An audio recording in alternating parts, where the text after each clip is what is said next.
Welcome, everyone. Come on in, get settled. We are getting ready to begin shortly. And when we do begin, I want to make sure that you guys can hear and see me okay, that you see the slides okay.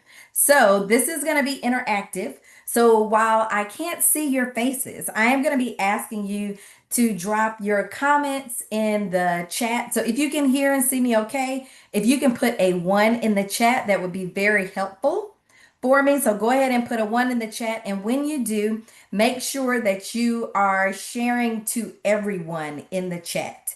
So make sure that your responses go to everyone and not just to the host and the panelists. This is going to be an information packed session, but I am here so that we can celebrate 529 Day. So, can you guys hear and see me? If you can, go ahead and put it in the chat. Put a 1 in the chat for me. Excellent. I see some people responding only to me, but that's okay. But go ahead and type yes. And then, if you guys can tell me or share with me where you are joining me from today. Where are you joining me from today? So, are you in Atlanta? Are you in North Carolina? Go ahead and put that in as well. So, share with me where you guys are joining me from, as well as what age are your kids currently. If you have kids, go ahead and tell me the age of your kids as well. And the reason I'm asking for this information is because as we go through, one, I need to know who I'm talking to. And so I can be better prepared to share maybe some specific tips or tricks with you for 529 plans when it comes to your child being a certain age, whether they're in high school, middle school, elementary school, whether you have a newborn, whatever the case may be. Go ahead and drop that in the chat as well. Thank you guys. Thank you guys. And you will also see just some housekeeping that there is a button for Q&A. And so if you came ready with questions for today's session, feel free. You don't have to wait until I get to the Q&A section. We definitely will spend some time in Q&A, but you can go ahead and start dropping those questions in the Q&A session now. And either I'll start covering them as they become relevant, or we'll hold them and discuss them in the actual Q&A session. So if you guys can hear me and see me okay, let me know. If there's any adjustments I need to make, let me know that as well. And I just pulled down the slides specifically to get a reaction because I do need your energy. I need your feedback. All right. So we're recording this because if you purchased our success kit, part of the success kit benefit is that you will also receive a copy of today's recording because it's going to be so much information. But you'll also receive a workbook. And I'm just going to put a link in the chat right now for the success kit. Is only $17, but it's worth so much more because it's basically a guide book that will help you as you are reviewing your 529 plan. If you plan to open up a 529 plan as a result of our conversation today, it's going to be super helpful for you. We'll talk about some other goodies that are in this success kit, ways that you can fund your 529 plan. But I don't want to get ahead of myself. If you want the replay for today, if you know you might need some guidance along the way, opening a 529 plan, or just some extra goodies like scripts that you can use to fund your 529 plan, you may want to go ahead and check that out. So I dropped the link in the chat. I'm going to assume that everyone here that we are a go, and we're going to jump right in. So today's topic is all about unlocking your child's debt-free degree. All right. So with today actually being May 29th, 529, I thought to myself, why wouldn't this would be the perfect opportunity to talk to families about an investment tool that is often overlooked, underfunded, but could really play a significant role in giving your kids a financial head start. We know as parents, we know as adults that when we are trying to set our kids up for financial success, education costs are often the largest factor that hold people back because of student loan debt, right? Because of parent loans that they take out. And so I wanted us to just talk about 529 plans because to my surprise, there are so many families that just are not familiar with them. They may have heard of them, but they don't know if it's a good tool for them. And so my goal is to educate you, but to more importantly, make sure that you're aware of all the benefits, also the pros and the cons to 529 plans. And so we're going to get started talking about that. So I do see some questions already popping in. So that is fantastic. All right. So I'm going to just start with the State of the Union, right? And before we kick off, it's important to call out the disclaimer that you see at the bottom of this screen. So we are not giving you investment advice. This presentation is for educational purposes only. I will share some of my experiences, but it's not a solicitation to sell or to convince you. It is simply to educate you, and then you take this information and determine whether or not it would be a great tool for you and your family to use.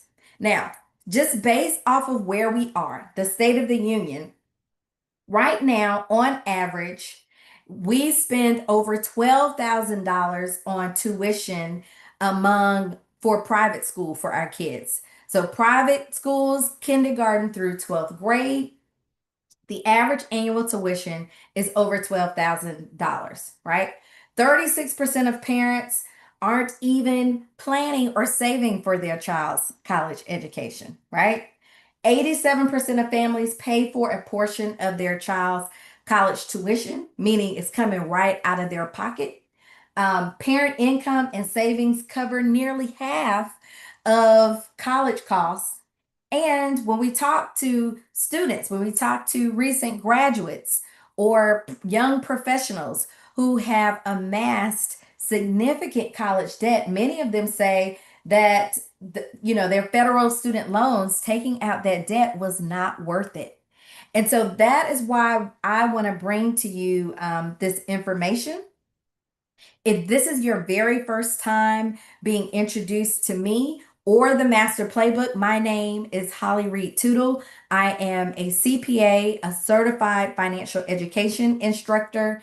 And a couple of years ago, I wrote a book called Teach Your Child to Fish: Five Money Habits Every Child Should Master. And this book was really my God idea, right? It was born from my own personal experiences with money, facing common financial pitfalls through trial and error, managing money through trial and error, like many of us do. And it was laid on my heart to say, you know what? One of the ways that we can solve for this, one of the ways that we can make sure we all have a financial head start is through education. A lot of the mistakes I made was just because I didn't know. Nobody ever told me. They didn't talk about it in schools. We had conversations with our my parents personally about money, but it was all about what not to do. Nobody ever gave me the playbook on what to do. And that is why the Master Playbook exists today. Okay. So our mission is to equip the next generation to master money.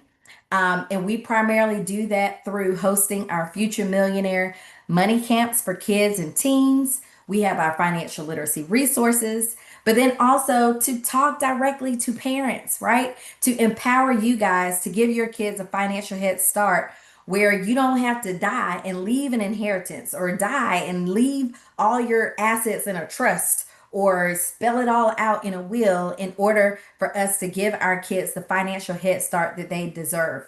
My personal belief is that there is no reason every generation should be starting from square one.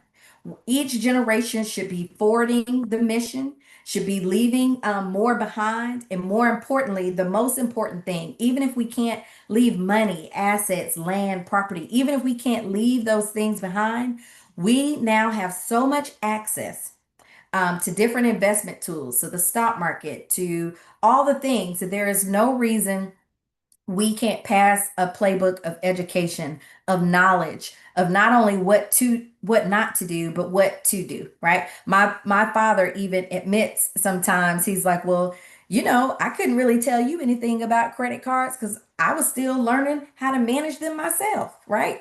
And if you hear that twang, let me just explain that. I'm from Atlanta, Georgia, born right here in the South. And I do a lot of speaking across the nation, not only in our camps, but to our corporate partners, as well as college campuses across the nation, because that's where they start really making financial decisions without their parent oversight that could really impact them for a long period of time. So, with that, let's jump into why it's so important that we address and celebrate 529 Day. So 529 Day is designed just to highlight this tool, but a lot of times in my conversations with parents, I hear these common concerns, right? I hear these common concerns. One, parents are fearful, right? They're like, I don't have enough saved. I'm starting too late, right? Some parents feel overwhelmed because there is so much information in the age of social media, YouTube, podcasts. There are so many different voices, advertising, right? People who are just there to sell you a product. There are so many options and so many sources of information. You may not know exactly who to trust, who to listen to, what steps to take because you're overwhelmed. Then there are parents who face uncertainty.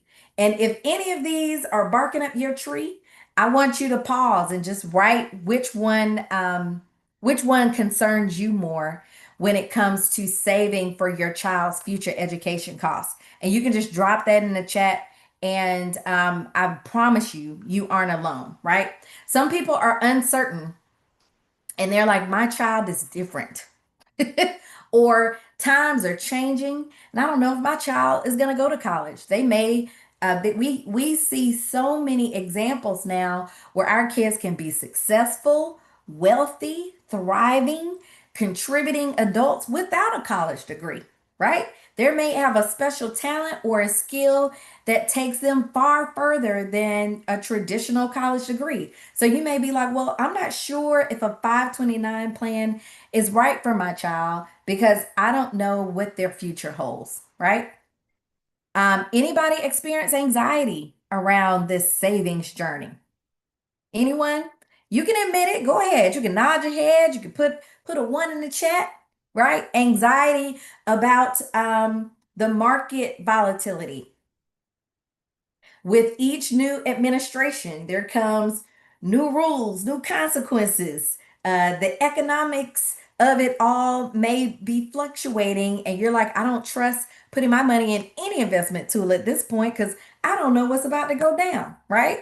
We can't do that. We can't live in fear, all right? And then some parents I've heard they experience guilt or they're really stressed out over, they already know I'm not doing enough. I haven't done enough. I'm not going to be able to do enough before they graduate, before they're out on their own. And so we're going to address these concerns, right? I put this on here because there are so many different reasons or concerns, and a lot of times people are afraid to admit what they don't know. And so I just want you to know this is a safe space to ask your questions. You are not expected to know any of this at all. This is your first time being introduced to 529 plans, or if you have a 529 plan and have been consistently contributing to it, kudos to you both. I'm glad you all are here. I am here to be a resource to you to answer your questions and to make sure you leave here with the information, with the knowledge that you need in order to get over these concerns and move from being concerned or curious into a place of taking action. All right. Whether that's action determining this is not the right tool for me and my family, or this is the right tool and I'm going to learn how to open it right away. Right. So we're going to be covering all of that. So here's what we're covering today. One, I want to demystify 529 plans. If this is something that you're not familiar with, understand what it is not, the benefits, all the things.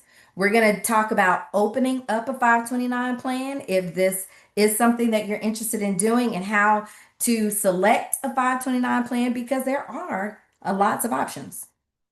And then more importantly, we're going to talk about funding and growing your plan. So if you have a plan already, but it's just kind of not getting the attention you know it deserves, don't worry. We're going to talk about funding it, growing your plan, ways that you can contribute. And here's the key: without sacrificing your retirement, right? Without sacrificing the dreams and hopes you have for yourself.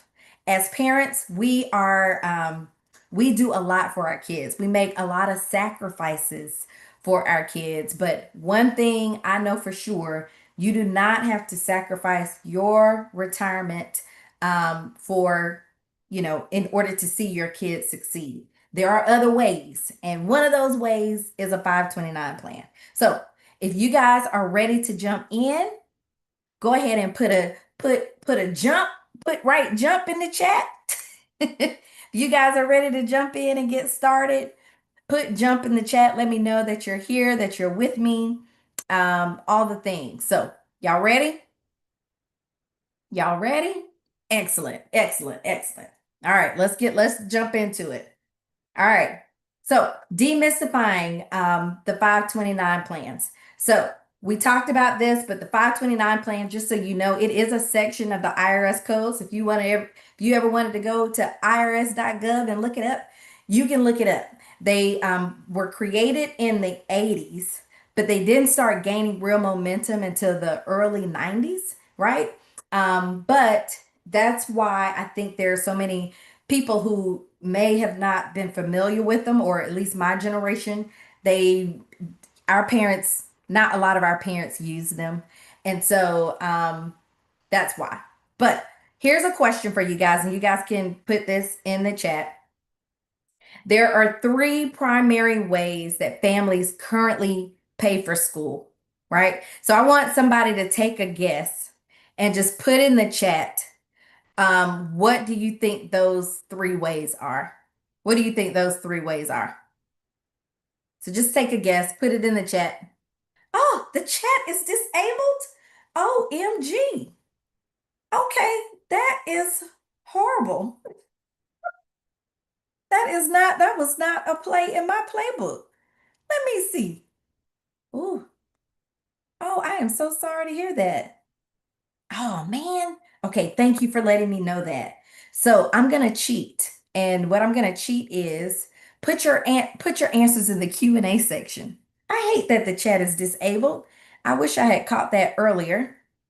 And I'm just gonna see if I can, I'm gonna see if I can change that real quick because there's a lot that I want to share with you guys, but I need I need affirmation too. I need to know that I'm preaching to the choir, that I'm talking to the right people, that everybody is good and understanding. All right, y'all. I get an F for this because I should have had somebody come on and join me early on. So thank you for letting me know. I appreciate that. You can put your comments in the Q&A section. It'll be okay. And then we'll make sure that I get your questions answered. So thank you so much. I appreciate that. All right. So the ways that families currently pay for school. Um, Three ways. Let's talk about them. So, the first way that most families pay for school is, of course, through scholarships and grants. And based off of the color of this text, that is the smallest bucket, unfortunately, right? So, scholarships and grants, of course, that's the free money, right? And it's more than a quarter of the cost. The next the next source of funding, of course, is federal financial aid and loans. And that's really how I paid for most of my college. I took out federal loans. My parents took out parent loans, right? And then the rest, we pulled from every source. We stacked from every source. But my college education was primarily paid with federal financial aid, and then the largest portion of this pie is actually from savings or your parents' current income. It usually covers more than or nearly half of college cost. And so my goal in talking about 529 plans is we need to shrink that. It coming from current income, we need to do change our mindsets and do more investing, even if it's at smaller amounts, but doing it consistently. I'll show you in a couple of slides later that it will absolutely pay off over time. And so I put this number on here. Does anybody want to guess what this represents? What this number represents? Want to guess what this represents? I'm gonna move this over here. I want you guys to be able to see. Anyone? Anyone?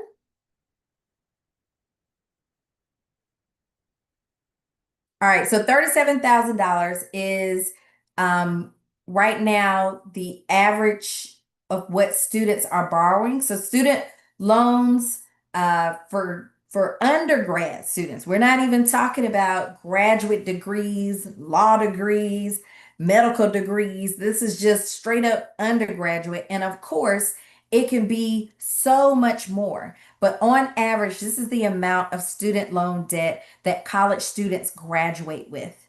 All right. And so we want to reduce this number, significantly reduce this number. Because if you think about this number, what can you buy with $37,000?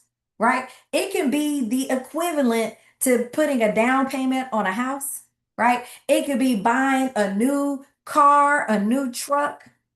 It could be paying for a wedding. It could be startup costs for starting a new business.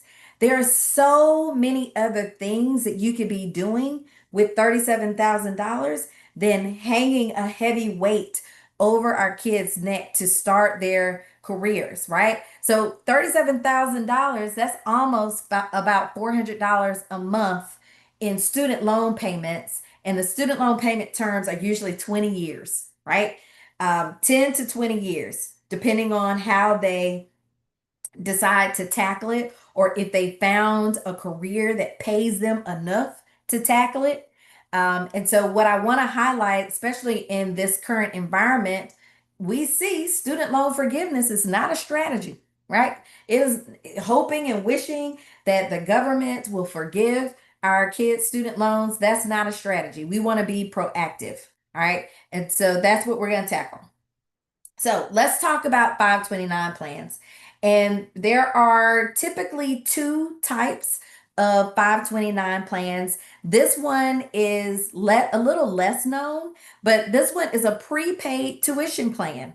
Yes, this exists, not in every state. So as of last year, there were only 9 states that allowed prepaid tuition plans. And those 9 states were Florida, Massachusetts, Michigan, Mississippi, Nevada, Pennsylvania, Texas, Virginia, and Washington, right? Those were the 9 states that offered a prepaid tuition, which basically, like the slide says, it allows you to lock in the 2025 prices for that specific school. So in 2025, however much Mississippi State costs, it allows you to lock in that rate today, even though your child may not attend Mississippi State until the year 2035, right? But what we do know, the benefit in this is that we see these college costs, these college tuition costs continue to rise year after year. And so it is a good idea if you are stone set that every child in your family is going to attend your alma mater, or they're going to attend a school in one of these states, then this would be a great option. Now, of course, there are always rules to this. So there are some residency requirements, meaning either the parent has to have residency in the state, or your child has to be a resident of the state when you actually apply for it. And then if your child chooses not to attend a college that's covered by the prepaid tuition plan, the good news is that it's not all lost, right? You won't get the benefit of that guaranteed tuition pricing, but many of the prepaid tuition plans will allow you to use that money to pay tuition at other colleges and universities. You just miss out on that locked in today rate, right? So the downside with the prepaid tuition also is that it can't be used for future room and board. Who knows how much that's going to be by the time your child attends college, and you can't use it for elementary or secondary schools. Like I said, the residency benefits. So I just wanted to introduce this option because it's not well known, but if you are in one of those 9 states, that it could be something you could potentially take advantage of and save thousands of dollars in tuition costs if you were to use a prepaid tuition plan. All right, now the one that's most known and more popular is the 529 college savings plan. And so I just wanted to lay out, like, really simply how it works. So how it works is the adult, the parent, the guardian, the grandparent, you can be an aunt or an uncle. Basically, as long as you have the beneficiary's social security number, any adult can open up an account. Even though the account is for the benefit of the child, right? So when you open up the account, you as the adult, you write the checks or you authorize the payments to the school or your child, but the point is your child doesn't have access to the money. The parent remains control of the account, and then you list the child as a future student. And the child can be a newborn baby. The child can be your niece, your nephew. The child can be your grandson, your granddaughter, right? So you just select the child as the beneficiary, but the parent or the adult remains control and authorizes any of the withdrawals coming out of this. Now, here's the key. that with 529 plans, while this is in an investment account, all of the withdrawals have to be used for qualified education expenses. And so we're going to talk about what that looks like.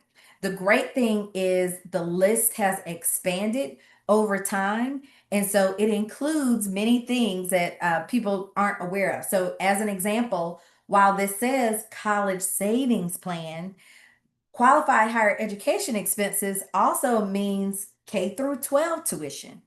It can mean some school supplies, right? It could mean a trade school or an apprenticeship program. So it could be a 4-year college, a 2-year associate's degree. It could be a authorized or an approved gap year program. So there are so many different. The list has expanded where it's not strictly for college, and I know that is how 529 plans are often marketed, but wanted to make sure you guys know that you can use it for other things. And we'll talk about the qualified education costs. Now, when you invest your money in a 529 plan, you are contributing after tax money, right? So you've been paid, it's after tax, and then you can contribute to the 529 plan, and that's what allows the withdrawals for these education expenses to be withdrawn tax free. All right. And so there are contribution limits. So up to $19,000 per donor per beneficiary currently in 2025. And while I don't know all the tax implications, there are some gift tax considerations that you can talk to your CPA tax provider about if you wanted to do more than that a year. But most families don't. But if you needed to, there are some things that you would talk to your CPA about or financial advisor to make sure you're covered from a tax basis. Now, every state currently offers a 529 plan, which is great, but it gives you lots and lots of options. And the catch, what's the catch, Holly? So the catch when it comes to 529 plans is that you have to read the fine print like most anything, right? There are fees that are charged by certain state plans, and you just want to know what those numbers are and compare and contrast them to make sure you're as as little of your contributions is going to fees as possible. And then there is a 10% penalty um, charge if you use your 529 plan withdrawals for something other than these qualified educational costs. So there is a penalty if you decide that you want to use it to buy your child a car, or you want to use it to pay for transportation costs to and from college. There is a penalty. And so you not only have to pay the 10% penalty, but you also have to pay whatever. They'll treat it like earned income, right? And so this penalty is there to keep people from abusing it and from really use it for what it's intended for, which is your child's education costs. So let's talk about those qualified education costs. And like I said, if you have questions along the way, definitely put them in. And I was just looking to see if anything. So perfect. All right. So your qualified educational expenses, here's what it covers. So of course it's going to cover your tuition, but not only tuition for 4-year, 2-year colleges. Like I mentioned earlier, it can cover your private school K through 12 tuition, and it is limited. So I think it's like up to $10,000 a year. So if your private school tuition is more than $10,000 a year, you can withdraw up to that amount. Oh, I put it on there. Up to $10,000 per year. Excellent. Like I said, if your child decides they don't want to go to college, but there's an apprentice program that they want to participate in, there's a vocational school that they want to participate in, um, as long as the program is qualified, certified, then absolutely that tuition can be used for that. And then One thing that I learned years ago, once I start paying more attention to the 529 plans, is that now you can use 529 plan withdrawals for student loan repayments. Isn't that great? So for those who think, oh, it's too late, my child is in high school and they only have one more year of high school, they're going to college next year. One of the things you could do, you could still open up a 529 plan, contribute to it over the next 4 years, even if you have to take out loans or whatever to pay for the tuition in the current period.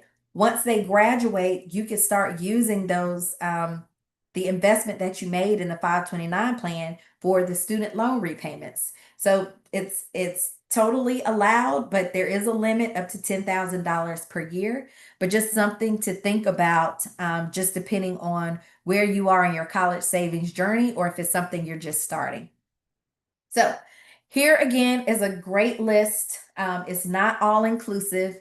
And as a matter of fact, each state, so depending on who you open up your 529 plan with, this could be even more expansive or it could be limited, but for this is a general take, and then you look at your specific plan to see how what the rules are and how they define qualified education expenses.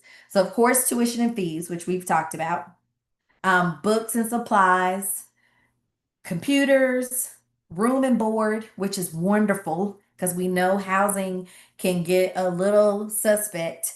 The trend that I'm seeing and hearing now when I go to college campuses and talk to college students is after that freshman year, now they no longer guarantee housing for these students. Oh my goodness. So then that leaves families either scrambling looking for apartments or something, some place for their kids to live while they are still attending college. And so luckily the 529 plan will also cover those room and board expenses for college expenses, right? Now things that are excluded, transportation and travel costs, absolute no. The flights back and forth, how far your child decides to attend college, that is a personal decision. And so it's not covered. Any kind of health insurance, even if it's through the school, because I know college campuses will offer, or part of their fees might be a health plan or something to if your child gets sick while they're away or whatever. But no, 529 plans don't cover that. If your child has any special needs and they need the equipment, and you have a doctor's note or some kind of qualifying expert say my child needs this to matriculate through college, then yes. But those college application fees, the ACT, the SAT, any college prep testing, absolutely not, right? Okay, so again, this list is not exhaustive, but it is just to give you guys an idea of what's allowed, what's not allowed. And yeah. And so I mentioned earlier about the 10%, right?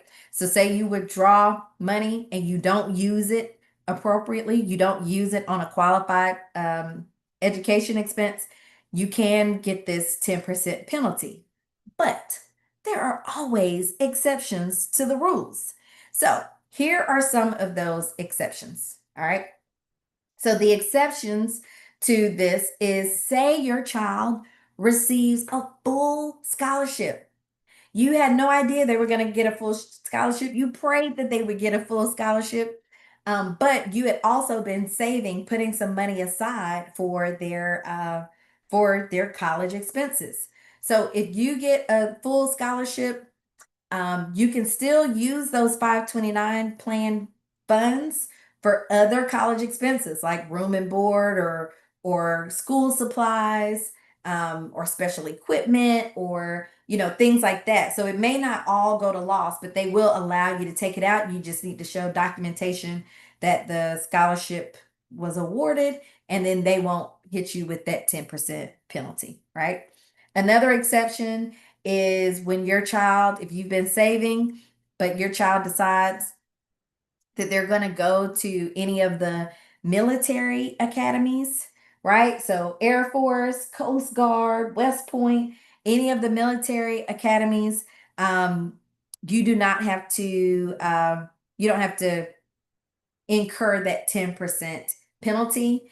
And then, life happens, right? So if you had your child as a beneficiary and something happens where they are disabled or unalived, then in that case, of course, you just have to show proof of that. And then you'll be able to pull that money without incurring that 10% penalty as well.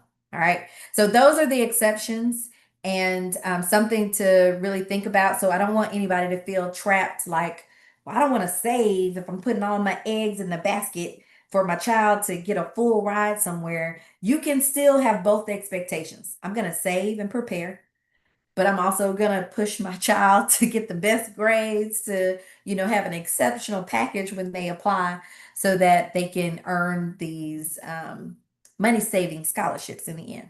All right. So to wrap this section up, and I know we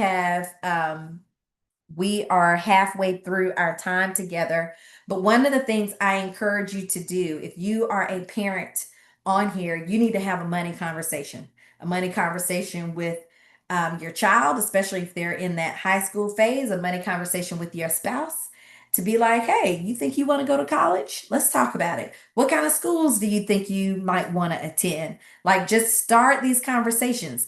Do you want to put your kids through private school in the future? Ask your children what's their dream school so y'all can start doing some research and trying to see how much do things cost today, and just expect that the costs are going to keep increasing as time goes on.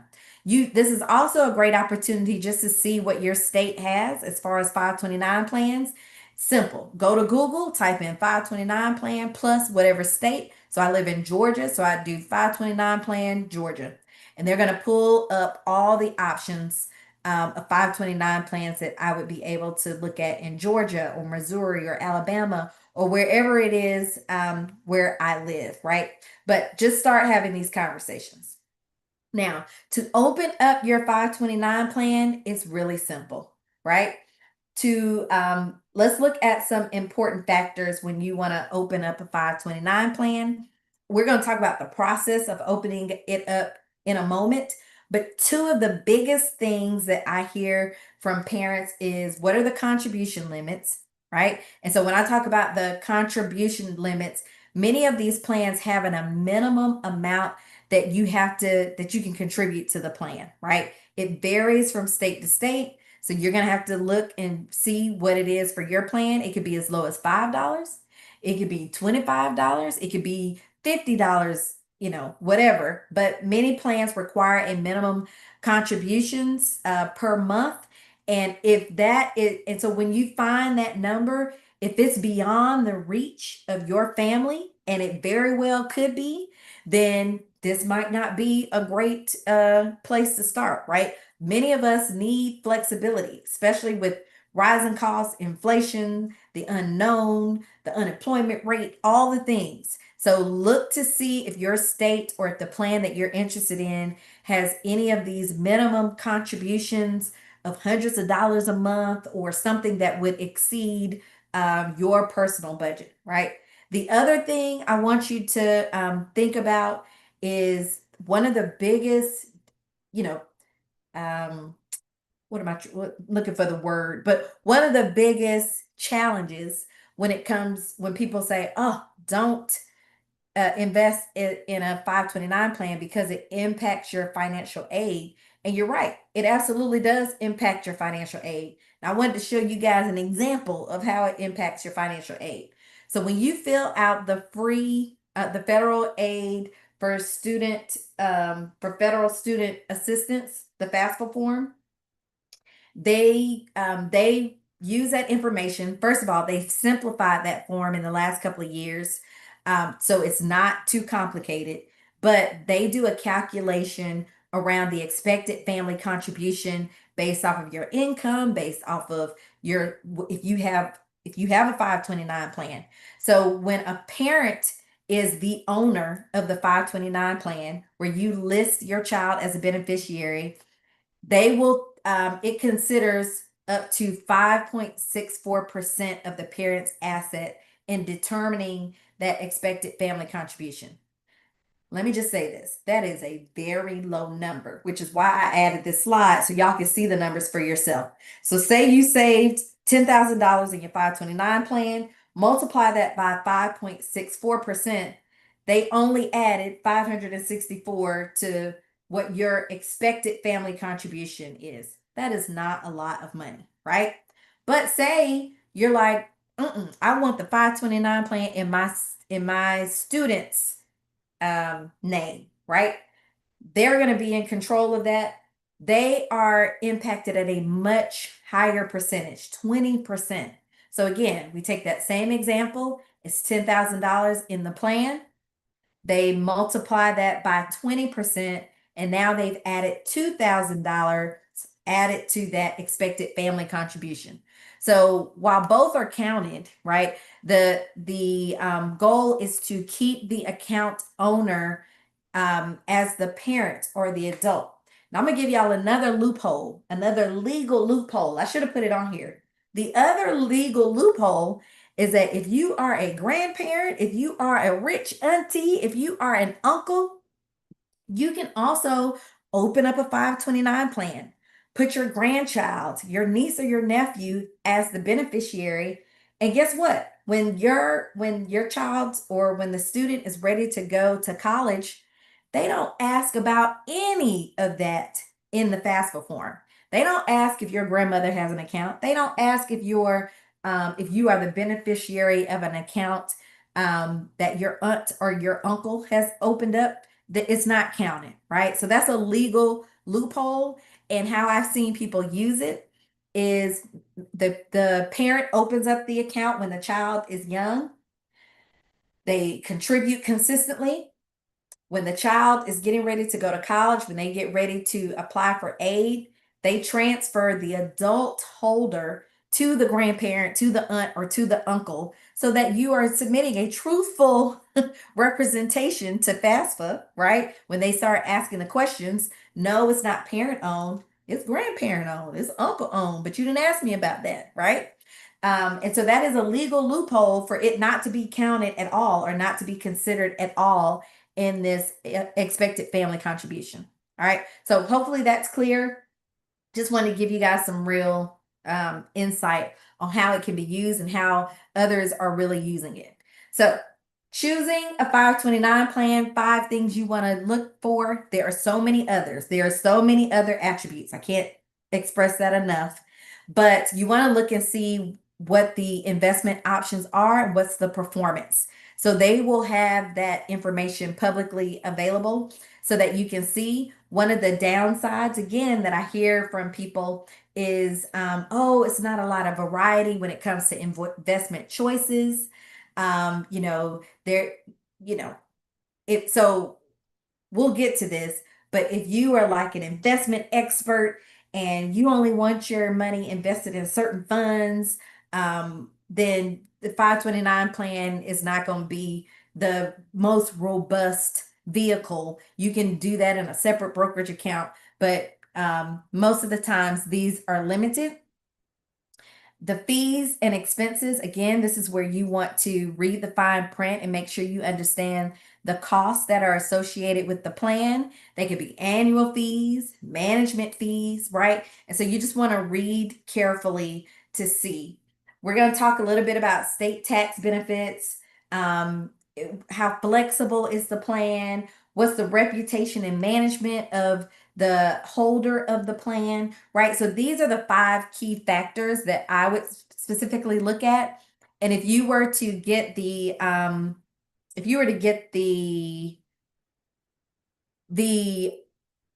trying to get it out, the success kit that I offered earlier for $17, it goes into much greater detail. It even gives you a chart that you can use to kind of start comparing things side by side. But I'm also going to share with you a website you guys can go to look at it for yourself. So I'm going to run through this kind of quickly, but choosing a 529 plan, like I mentioned earlier, every state offers one. There are 4 states that do not offer a state income tax deduction, Many people like 529 plans because of the tax benefits, right? The tax benefits of having one. And so there are four states that do not offer a state income deduction. They are California, Hawaii, Kentucky, and North Carolina, right? And then there are 9 states that offer a state income tax benefit to any 529 plan. These are the 9 states. Let me move this so you guys can see them. Now, what this means is you don't see Georgia in this list. But say I opened up a 529 plan in Georgia, but I lived in one of these states, they will still offer me a state income tax benefit. So if I live in Arizona, but I choose to open up a 529 plan that's based in Georgia, they don't care, right? They're still going to give me that benefit. These 4 states, they don't offer a state income deduction at all. But just want to call that out because that is important to some people, or they want to know how what other benefits I can get from opening up a 529 plan. But this is the website that I was talking about, savingsforcollege.com, where you can compare 529 plans. And I was going to spend some time going through the site, but it is very self-explanatory. If you want to take a screenshot of this, so you can come back to it later, but it's just savingforcollege.com/compare 529 plans, and it allows you to compare plans across states, within your state, whatever you prefer. But I would encourage each of you to visit this site. But again, you can compare. So here in this example, I was going to compare Georgia versus Colorado versus Pennsylvania and look at what the investment options are. What are the fees and the expenses? But you can take this same concept and do this on your own, right? So take a look, make a comparison, make a decision. So somebody even asked this. I saw this in one of the questions. When is it a bad idea to invest in a 529 plan, right? And so it's not for every family, but it is a bad idea. Maybe if you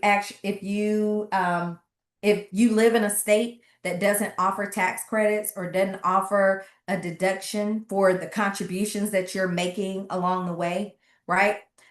So if you don't want to start a 529 plan in a different state and your state doesn't offer it, then you might be like, you know what, I'm gonna pass. I'm gonna put my money in a regular brokerage account, or I'm gonna put my money in another investment account, right? If you're not sure your child is going to attend college, again, this is up to you. But like I said, even if your child decides not to attend college, 2-year college or 4-year college, it can still be used for private school tuition. It can still be used for vocational programs, apprenticeship programs. Say your child wants to become a HVAC, or a electrician, or your child wants to become a a chef, or a hairstylist. Many of these professions, they have vocational programs or apprenticeship programs where you could absolutely use the 529 plan. But that's another reason why. And then, like I said earlier, if you want a more robust selection of investments, or just a totally different pool of investment options, they make it limited on purpose. They are trying to keep it simple, right? The goal is just for you to take action to put something away for your child. They don't want people in these accounts day trading, trying to build, wealth. The point is to save for educational expenses, to reduce the amount of student loan debts that families are carrying in America. And so if just need more, then maybe 529 plans aren't the best choice for your family. And it's okay. It's all right. So if you wanted to open one up, easy breezy, all you would need is the address, the birth dates of your birth dates, the social security numbers of yours, of course, and the beneficiary, the student or the future student, the bank account number, because now in the digital age, they want you to attach your bank account so you can set up recurring contributions. And then the investment strategy, you don't have to have it as soon as you open it. A lot of them make it very simple, and some of them are like age based, and you pick what age your child is, and then they have a set investment strategy for that. Or if you want to meet with your financial advisor, which I would highly encourage, allow them to look at what investment options are available in that account, then they can help you pick. So that's why I put optional, because people do it different ways. And so this is just a brief illustration just to show how a little over time can go a long way. I pulled this from fidelity.com, but it just shows, of course, time is on your side the earlier you start. But if you are not in a situation where, your child is now in their preteens or a teenager getting ready to graduate within the next 3 or 4 years, it still may be a viable option. Because I used an example earlier about maybe you take out student loans for the now. And then once they graduate and they have those student loan debt, you can use the growth from the 529 plan or the investment from the 529 plan to pay back student loan debt, which is fantastic. All right. So open a 529 plan. You can gather your personal information, open the account, review and select the investment allocation, or like I said, schedule an appointment with your financial advisor. Now, here's the last section, most important section. Shortly, we talked about these pros and cons already. But is there a comparable tool to save for college outside of 529 plans? I get this sometimes. And yes, there are. I've mentioned it a couple of times as I've been speaking. Some people just save for their kids' college account in a brokerage account where they have more investment options. Some people save for college in a regular savings account or other investment tools, and that is totally fine. This one is specifically designed for educational costs and to pay for future educational costs. So I promote 529 plans, but I also the goal is just for us to start thinking proactively and start preparing for our kids' future and not be caught off guard when it's time to pay these expenses. Now, here's the one that I love, funding strategies, because I know there are always parents who attend this training who they already have a 529 plan and they are just looking for ways to more effectively fund it. And so let's jump right into it. Funding strategies. Now, before I say anything, one of the things I always ask are, what are your goals? One of the things you have to do is make sure your own financial house is in order before you try to save for your child's future. So if you're in a situation where you're barely paying rent, you can't buy groceries or the things you need in life, there are bigger issues that you need to focus on first. You need to focus on that first before you start trying to take any of your income and saving it for your college future. Now, if you include saving for your own retirement and you have your own emergency fund, if those things are kind of squared away, you're feeling good about that, then I would say 100% that you can start saving for your child's future. But one thing for sure, there is no loan you can take out to help you in retirement, right?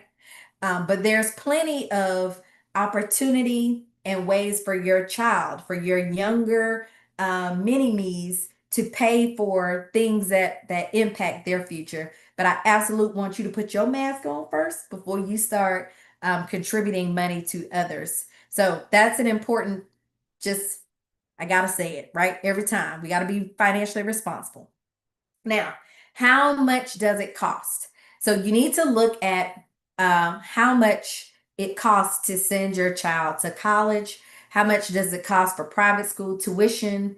How much would it cost for an apprentice program? This is where you need to start having these money conversations. What kind of careers do you think your kids would be interested in? Because these ranges can be large, right? They could be wide and far. State in-state tuition versus out of state tuition, private colleges versus public colleges. So because the range is so large, you need to be able to set, a standard or set goals on how much you plan to contribute to your college child's education. And so there are usually two rules of thumb. One is you can save for 1/3 of the projected college costs. So that's a good rule of thumb. So 1/3 of, say you expect your child to go in state or something, maybe in state, and all in 4 years is $42,000, right? A third of $42,000 is $14,000, right?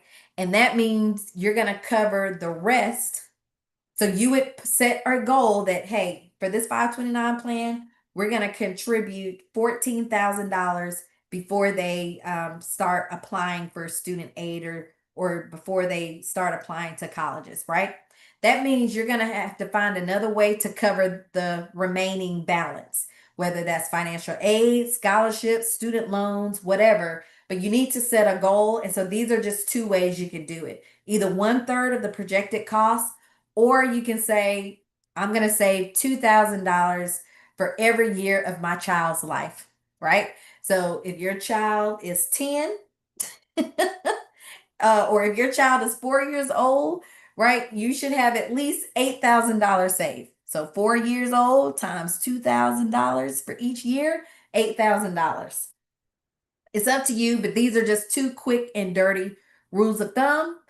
And you can definitely talk to your financial advisor on other ways they may want to look at this information as well.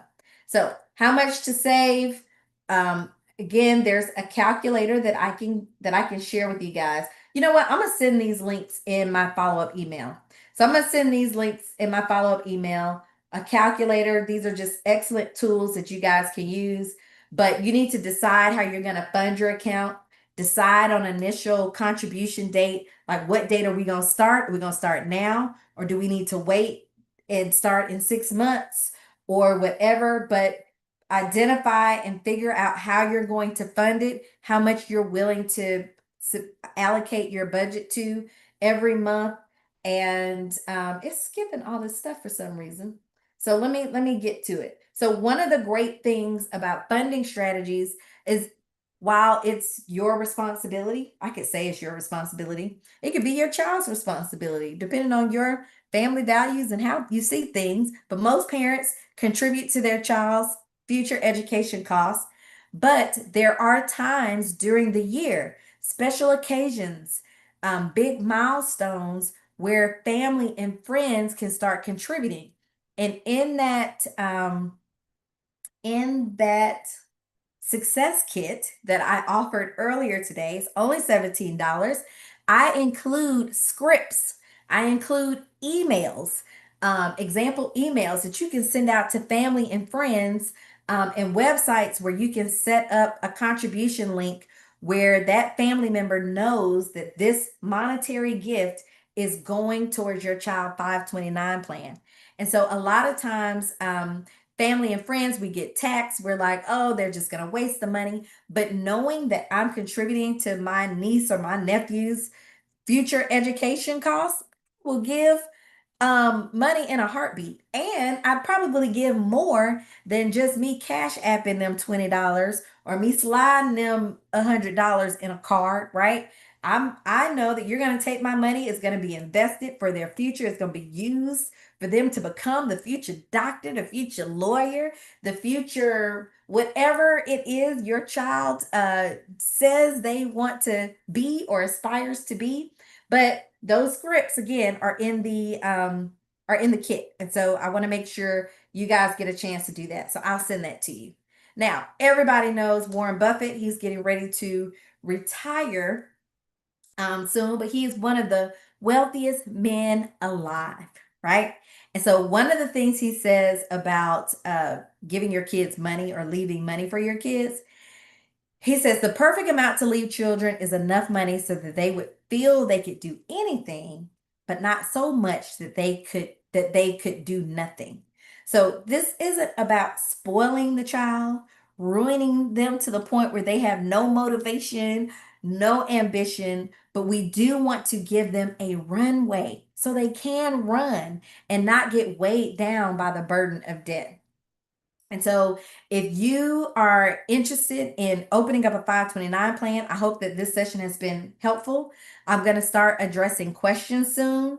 But if you want to take this beyond 529 plan, I have created a resource called the $1 Million Baby Blueprint, right? Where these strategies will give you a step-by-step approach on how you, as parents, grandparents, guardians, uncles, aunties, can start building $1 million nest egg for your child, right? Where it's all legal, it's tax-free investment tools. Like one of the strategies in here is how and it's coming from what wealthy people do, what wealthy families do. But because we have so much access, it's not reserved just for them. We just don't know about it, right? So where people take the 529 plan and then they maximize that growth, and then at a certain point in the strategy, they then transfer it over to a Roth IRA. And that Roth IRA allows them to do other things, right? It was created as a retirement account, but after a certain time period, 5 years, I believe, you can withdraw your contributions and use it for a down payment on a house.